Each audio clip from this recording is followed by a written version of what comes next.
Desde que os BRICS virou assunto outra vez no jornal, muita gente vem falando que o mundo está mudando e que talvez vamos ter uma nova ordem mundial liderando o planeta. Dois dos maiores países dessa aliança cada vez estão ficando mais amiguinhos. Eles são a Rússia e a China. Juntos, parece que eles vão conseguir ser uma oposição forte o suficiente para combater o seu maior rival em comum, os Estados Unidos e os seus aliados, ou seja, os países do Oeste. Mas, apesar disso parecer bonitinho para alguns, talvez até poético, a pergunta que não se cala é, se eles conseguirem, quem que vai ser o líder dessa nova ordem? Será que todo mundo vai dar as mãos e um ajudar o outro e liderar junto?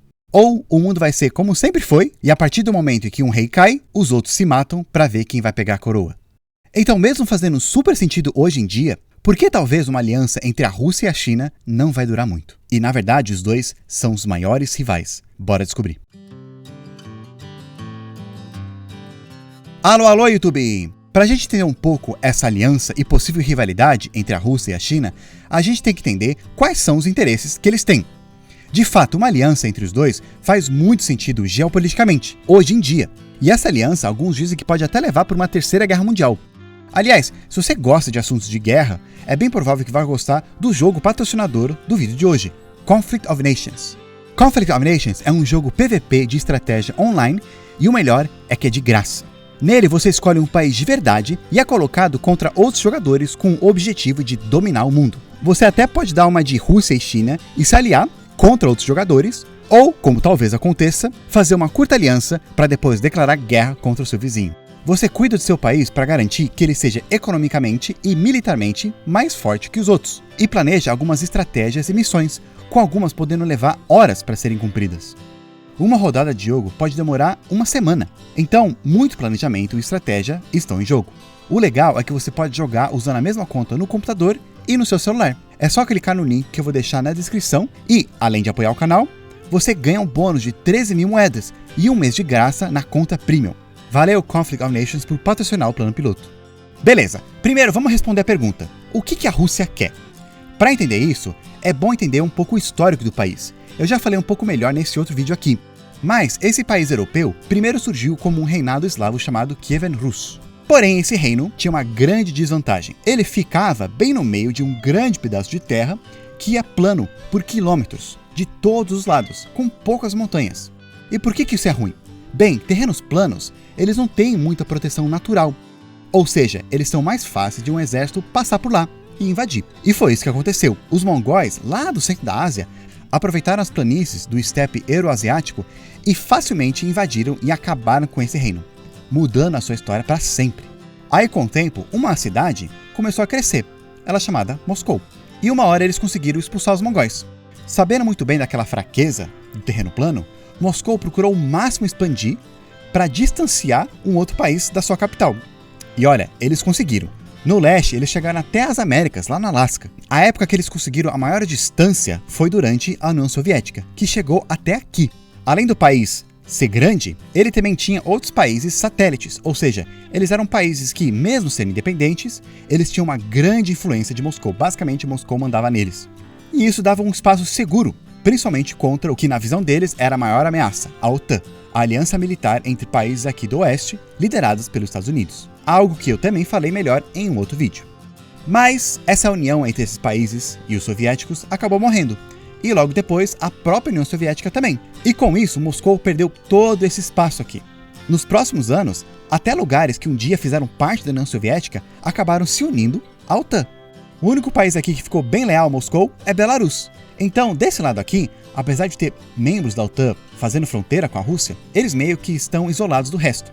Então, se o exército tentar invadir por aqui, a Rússia, por causa desse pedacinho aqui que é deles, e Belarus, conseguem bloquear ou pelo menos dar bastante dificuldade para o pessoal tentando atravessar aqui. O único lugar que seria bem fácil de um exército marchar e chegar na Rússia é por aqui, pela Ucrânia, que além de ser enorme, a grande maior parte dela faz parte dessa terra plana.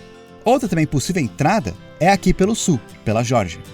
Então, para muitos líderes russos que veem a OTAN como uma possível ameaça, além de já ter o histórico de ser um país que foi invadido várias vezes por outros países da Europa, e também sabendo dessa vulnerabilidade geográfica, quando eles viram que a Geórgia e a Ucrânia começaram a se aproximar mais da OTAN, para eles isso foi uma grande ameaça, uma afronta. A primeira reação foi invadindo a Geórgia, lá em 2008, falando que era para proteger o povo russo lá do local e apoiar os movimentos separatistas que eles tinham lá. Aí depois, em 2014, foi anexando a Crimeia, que é outro ponto estratégico, que também foi alegando defender a população russa do local. E agora, o mais recente, foi a invasão da Ucrânia, que eles usaram esses mesmos argumentos e outros que eu também falei melhor em um outro vídeo. Essas invasões, elas barraram o avanço da aproximação da Ucrânia e da Geórgia com a OTAN. Mas essas guerras, elas são caras, principalmente a da Ucrânia, que eles estão tendo bastante dificuldade de avançar. E para piorar as coisas, a Rússia começou a sofrer muitas sanções pesadas do Oeste, que eles pararam de comprar os recursos naturais deles, como o gás natural. Então eles precisam achar uma outra fonte de renda se quiserem continuar bancando essa guerra. Outro comprador. É aí que entra a China. O que a China quer? A China também não tem um histórico muito amigável com países do Oeste, e hoje ela se sente um pouco estrangulada.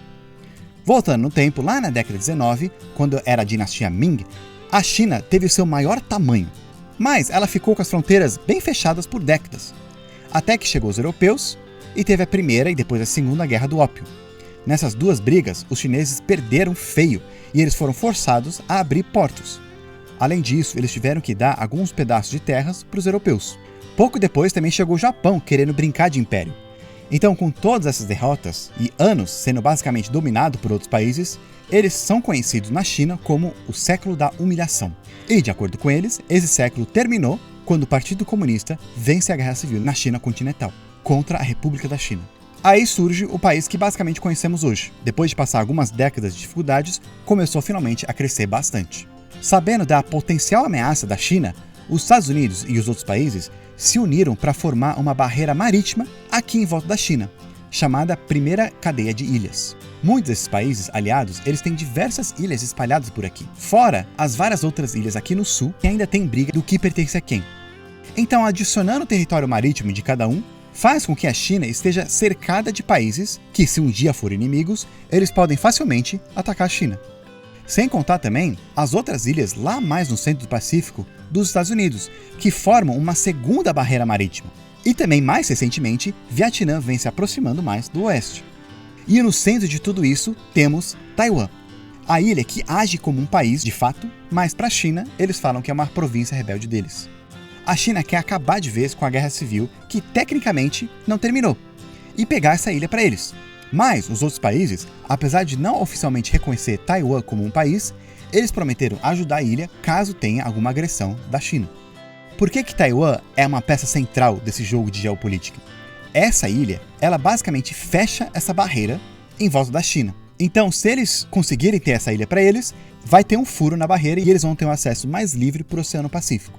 E por que isso é importante, gente? Bem, além de, em caso de guerra, os outros países conseguirem facilmente impedir ou contra-atacar a China, eles também conseguem bloquear e isolar o país do resto do mundo. Apesar de ser um país bem rico, enorme e cheio de gente, a China não tem suficientes recursos naturais, como petróleo, gás natural e alguns minerais para alimentar essa enorme economia deles. Então, para suprir isso, a China tem alguns dos maiores portos do mundo, onde por eles passam 70% de todo o recurso natural que eles recebem. E esses recursos naturais viajam quilômetros por várias rotas marítimas. E essas rotas marítimas, elas passam por alguns pontos apertados ou pontos de estrangulamento que são controlados por países aliados dos Estados Unidos. Então, se tiver uma guerra, eles conseguem facilmente bloquear esses pontos, bloqueando a China das rotas marítimas, bloqueando eles de recursos naturais, quebrando então a economia chinesa.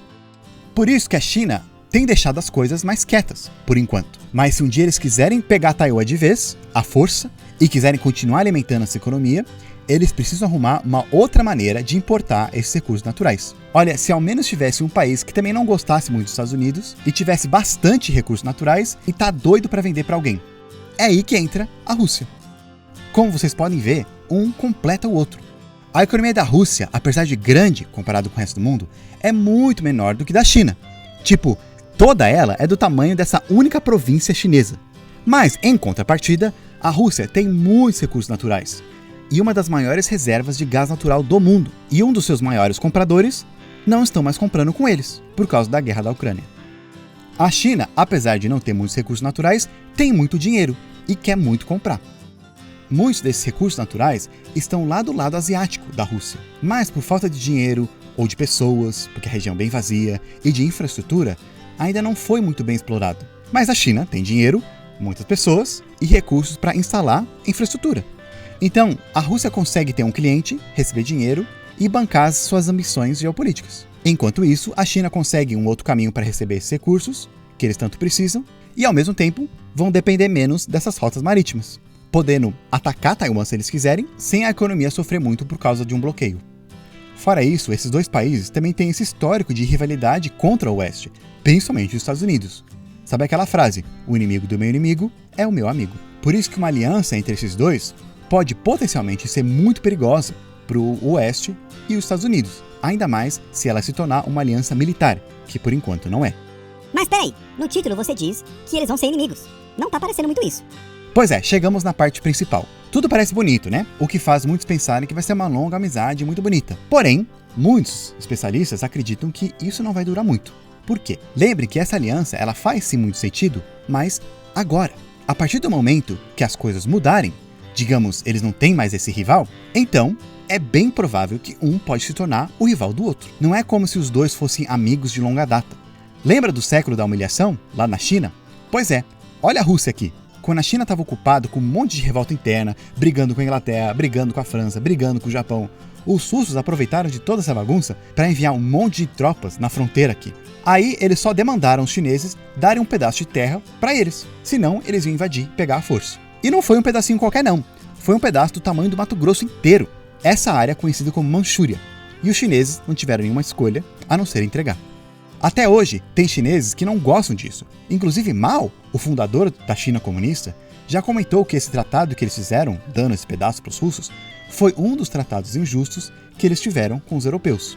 Uma hora, as tensões entre os dois países ficou tão alta, por causa de uma briga de quem era uma ilha e tal, que eles começaram a trocar tiros. E quase que os dois países comunistas, na época era a União Soviética, entraram em guerra. A China até se aproximou dos Estados Unidos nessa hora. Pois é, apesar de ser dois países comunistas, a China e a União Soviética foram cada vez mais se afastando. A China até uma hora falou que eles que eram os líderes do comunismo do mundo, mas não conseguiram fazer isso até os soviéticos saírem da jogada. Então, se a Rússia invadiu a Ucrânia dizendo que aquelas terras fazem parte da Rússia histórica, mesmo eles já terem reconhecido e concordado com essas fronteiras com a Ucrânia antes, por que a China não poderia vir aqui, pegar essas terras que fizeram parte da China histórica, mesmo se os dois já assinaram um tratado reconhecendo essa fronteira? Além disso, os dois países são ambiciosos geopoliticamente. A Rússia sempre quis controlar a região da Ásia Central, e ela conseguiu durante o Império Russo e a União Soviética. Mas desde a queda da União, eles têm perdido esse controle, e cada vez mais a China vem tomando conta, aos poucos. Mais recentemente, eles começaram aquele projeto da Nova Rota de Seda, que é uma iniciativa para investir em vários países do mundo e construir várias infraestruturas para conectar mais o mundo com a China. Também, de novo, tirando essa dependência que eles têm com o mar. Em torno de 115 países já assinaram para fazer parte desse projeto. Além disso, se a China conseguir recuperar a Manchúria, eles também vão conseguir ter acesso mais livre no Oceano Pacífico, aliviando eles dessa dependência das rotas aqui do sul. Aliás, essa região toda aqui do lado, perto da Manchúria, que faz parte da Rússia, tem bastante recursos naturais que a China cobiça bastante, e os russos sabem muito bem disso. Alguns comentam que o recurso natural que vai fazer mais falta no futuro, para a China, vai ser a água. A cada ano, os rios chineses estão ficando mais secos e tem muita gente para fornecer água. Por sorte, mais ou menos perto de lá, tem o maior lago de água doce em volume do mundo, o Lago Baikal, lá na Rússia. Teve uma empresa chinesa que começou a comprar terras em volta desse lago e construir infraestrutura para poder pegar água e levar lá para a China.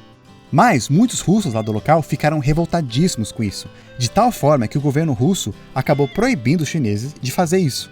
Mas quanto mais os russos ficam dependentes da economia da China, mais ela vai poder fazer o que quiser com eles. Imaginem um futuro em que um país que é cheio de gente e desesperado por recursos naturais, principalmente água, vê que logo ali do lado, uma terra que tem pouquíssima gente, mas está cheio desses recursos que eles mais precisam. Eles até podem dar uma desculpa que aquela região é mais historicamente chinesa do que russa.